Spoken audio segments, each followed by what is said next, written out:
Why does God allow evil and suffering?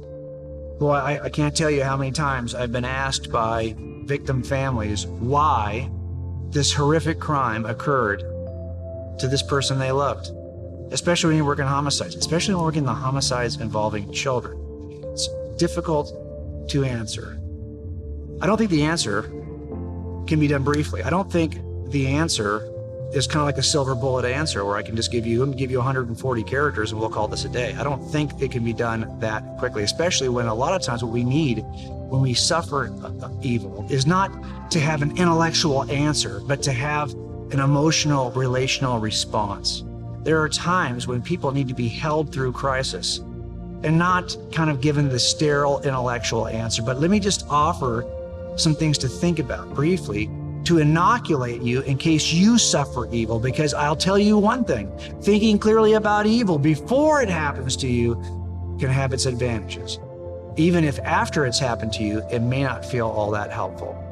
So let me give you a couple things to think about. Number one, when I think about a good God and the existence of a good God, I have to ask the question, would a good God create a world in which love is possible or a world in which love is impossible? I think we would both agree that a good, loving God would create a world in which love could be expressed by His creation, that love would be possible for us. Is that the world you want, really?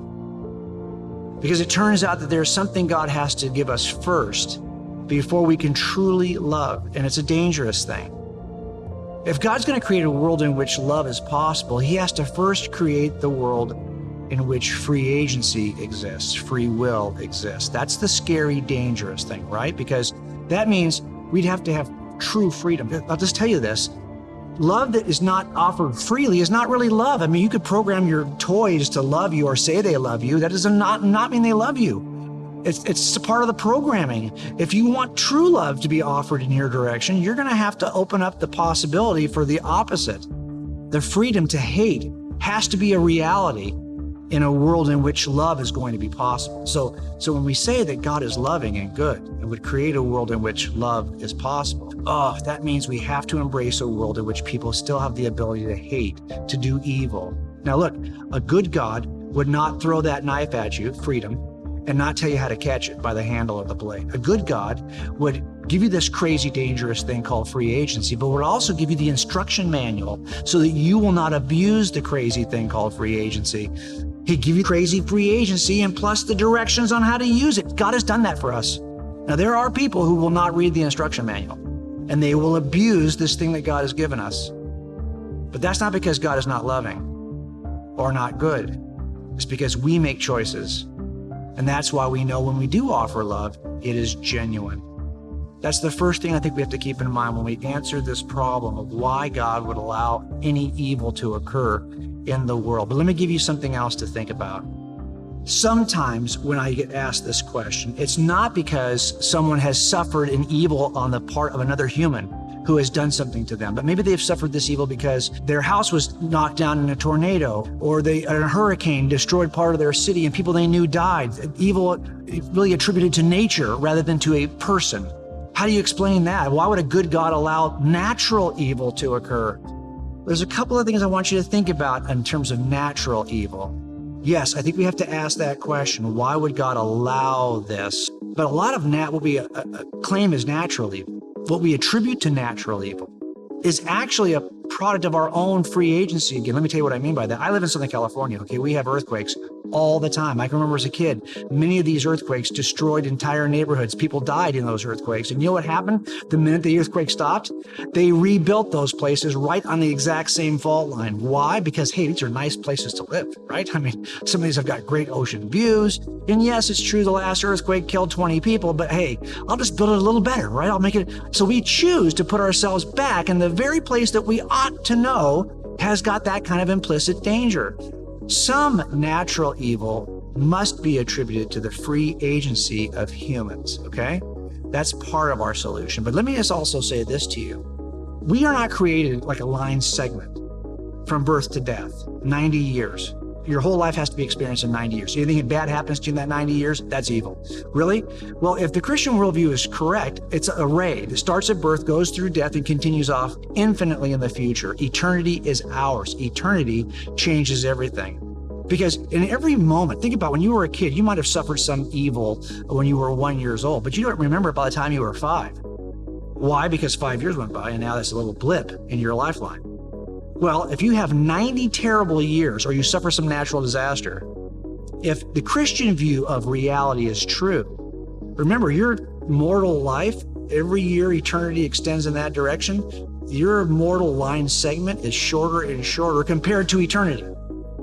So eternity changes everything because you could have the 90 worst year or suffer the worst natural disaster of all and die in that natural disaster. But if Christianity is true, you are eternal.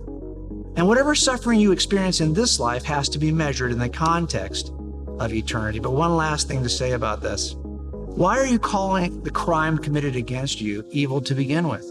You do think it's evil. I think it's evil too. But you don't think it's evil as a matter of personal opinion.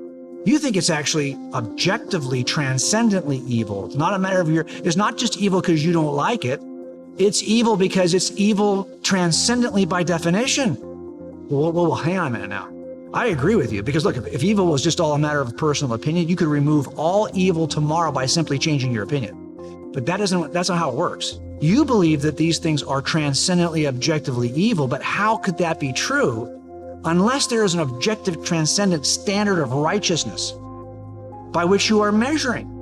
C.S. Lewis said it best, right? He realized at some point that all of his complaints about evil and injustice in the universe really necessitated the existence of a straight line by which he is measuring and seeing that this line is crooked. Well, what is the straight line you're using to determine that there's evil in the world? If it's not grounded objectively in the existence of God as our standard of objective righteousness, as a matter of fact, evil demonstrates the existence of that standard of righteousness. It proves the existence of the standard of righteousness. You think evil is not a matter of personal opinion. Good, I agree with you. But that means there must be a standard that we are comparing to. It turns out evil is not an evidence against the existence of God. It's yet another good reason to believe that God exists. The only question is, why would he allow the evil to occur?